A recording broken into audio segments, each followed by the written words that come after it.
थानेश्वर स्थान में आया हुआ हूँ। यहाँ की क्या महिमा है, इसके बारे में हमारे साथ जो यहाँ के पंडित जी हैं, इनसे चर्चा करेंगे, इनसे जानकारी लेंगे।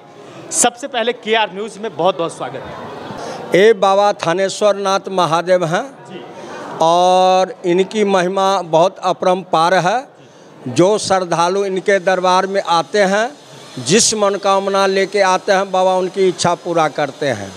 और जिन भक्तों को बाबा के प्रति श्रद्धा स्नेह है, उनकी मनोकामना अविलंब बहुत जल्द पूरा हो जाता है। बाबा सबका सुनते हैं और सबका काम करते हैं।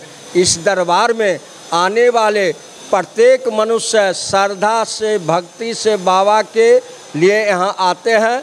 कितने को शादी ब्याह नहीं होता, किसी को नौकरी नहीं होता, किसी को पुत्र नहीं होता।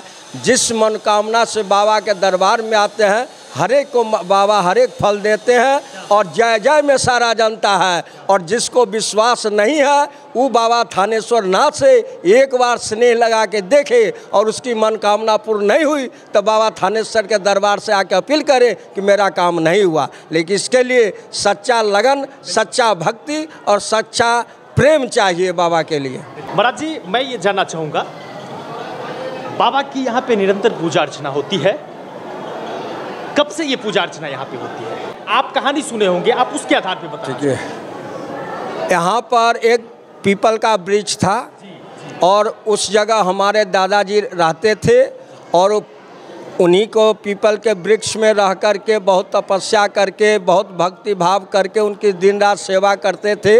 अंग्रेज़ों का समय था और अंग्रेज़ों समय में आते रहे बाबा दादा, और अंग्रेज़ लोग बोले कि बाबा यहाँ से आप लोग भाग जाइए, अन्यथा आप लोग को दुर्दशा हम खराब कर देंगे, क्योंकि यहाँ रहने लायक नहीं है।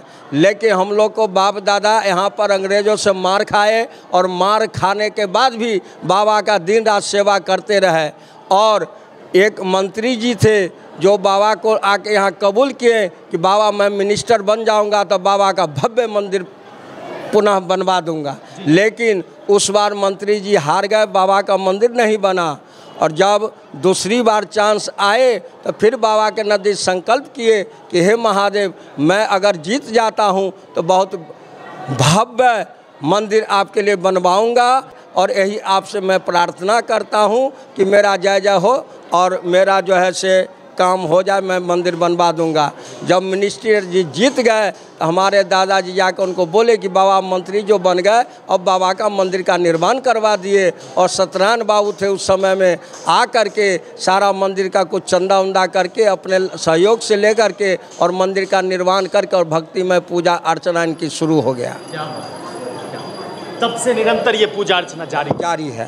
और धीरे धीरे जो आस्था बाबा के प्रति जनता को बढ़ते गया, बाबा में आस्था लगते गया, उस तरह इनके ओर बाबा की ओर संख्या बहुत से लोग आते जाते रहे। और जितने लोग को मनोकामना पूर्ण होते गया, सारे आदमी को नौकरी, सर्विस, पूत क्या नहीं बाबा भोले दे। इस विश्वास से सारा जनता दिन रात इनकी सेवा में लगे रहते हैं और सबकी मनोकामनाएं पूर्ण बाबा बोले करते हैं। मैं विपिन पंडा जी बोल रहा हूँ इस दरबार से। और जिस जनता को विश्वास नहीं हो, एक बार बाबा थानेश्वर से स्नेह लगा के देखे, उनकी हर एक मनोकामना पूर्ण होगी। एक बार ये शंकर भगवान की जय।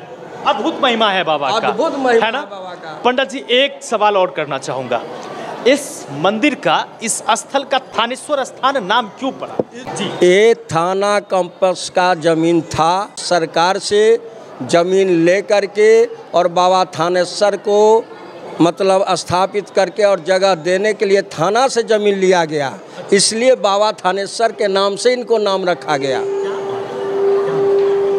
इसलिए मतलब ये थाना का जमीन था और उसी जमीन पे ये भव्य मंदिर का निर्माण किया गया। तब से इसे थानेश्वर स्थान के नाम से जानते हैं।